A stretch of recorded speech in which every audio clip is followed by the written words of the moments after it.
today.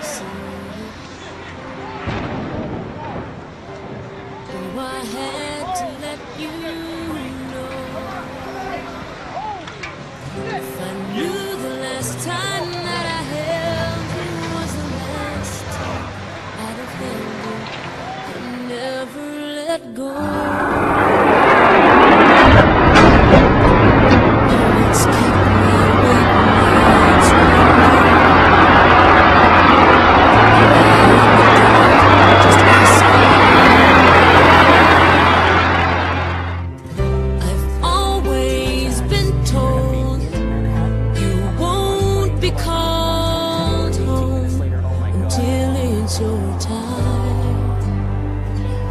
I guess heaven was needing a hero,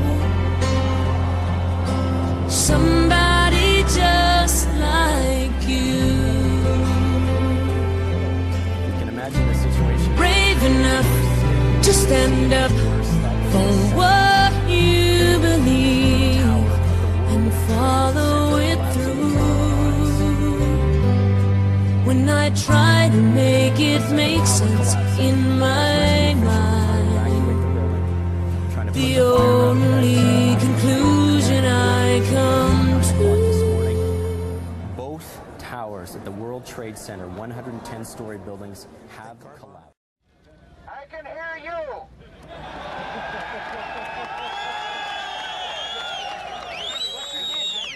I can hear you. The rest of the world hears you. And the people who knock these buildings down will hear all of us soon.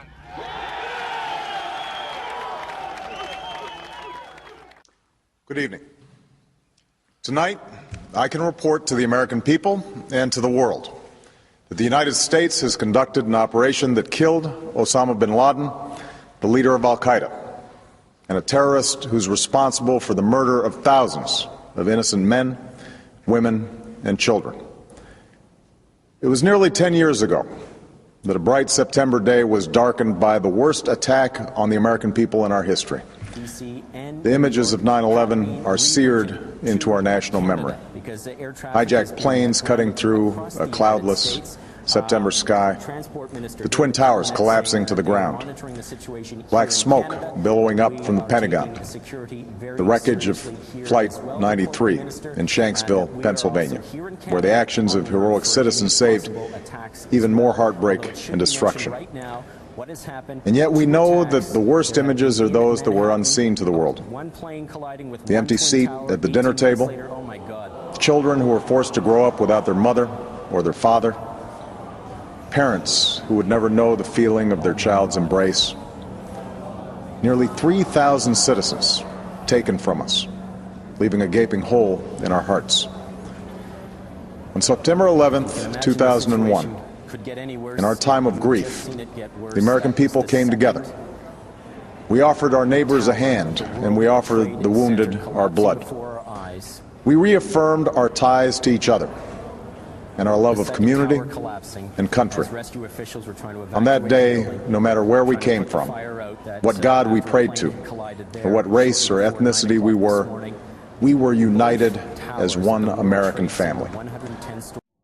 We were also united in our resolve to protect our nation and to bring those who committed this vicious attack to justice. We quickly learned that the 9/11 attacks were carried out by al-Qaeda, an organization headed by Osama bin Laden, which had openly declared war on the United States and was committed to killing innocents in our country and around the globe.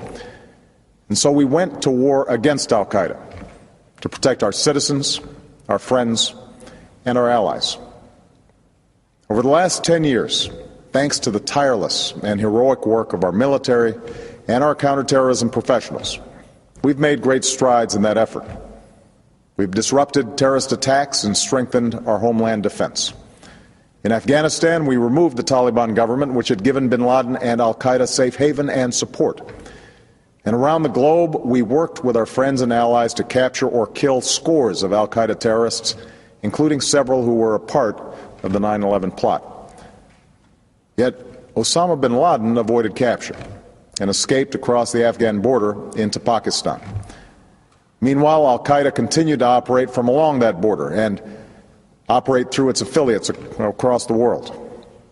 And so shortly after taking office, I directed Leon Panetta, the director of the CIA, to make the killing or capture of bin Laden the top priority of our war against al-Qaeda, even as we continued our broader efforts to disrupt, dismantle, and defeat his network.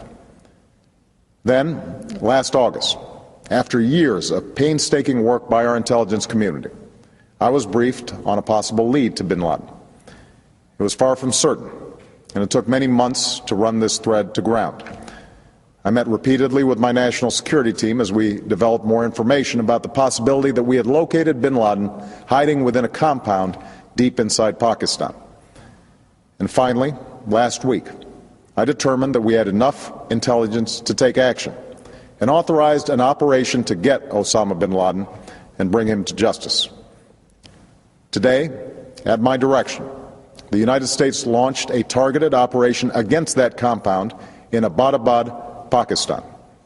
A small team of Americans carried out the operation with extraordinary courage and capability. No Americans were harmed. They took care to avoid civilian casualties. After a firefight, they killed Osama bin Laden and took custody of his body. For over 2 decades, bin Laden has been al-Qaeda's leader and symbol, and has continued to plot attacks against our country and our friends and allies.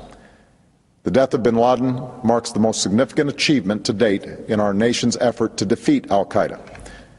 Yet his death does not mark the end of our effort. There's no doubt that al-Qaeda will continue to pursue attacks against us. We must, and we will, remain vigilant at home and abroad. As we do, we must also reaffirm that the United States is not and never will be at war with Islam. I've made clear, just as President Bush did shortly after 9/11, that our war is not against Islam. Bin Laden was not a Muslim leader. He was a mass murderer of Muslims. Indeed, al-Qaeda has slaughtered scores of Muslims in many countries, including our own. So his demise should be welcomed by all who believe in peace and human dignity. Over the years, I've repeatedly made clear that we would take action within Pakistan if we knew where bin Laden was. That is what we've done. But it's important to note that our counterterrorism cooperation with Pakistan helped lead us to bin Laden and the compound where he was hiding. Indeed, bin Laden had declared war against Pakistan as well and ordered attacks against the Pakistani people. Tonight, I called President Zardari, and my team has also spoken with their Pakistani counterparts. They agree that this is a good and historic day for both of our nations. And going forward, it is essential that Pakistan continue to join us in the fight against al-Qaeda and its affiliates. The American people did not choose this fight. It came to our shores and started with the senseless slaughter of our citizens. After nearly 10 years of service, struggle, and sacrifice, we know well the costs of war. These efforts weigh on me every time I, as Commander-in-Chief, have to sign a letter to a family that has lost a loved one, or look into the eyes of a service member who's been gravely wounded.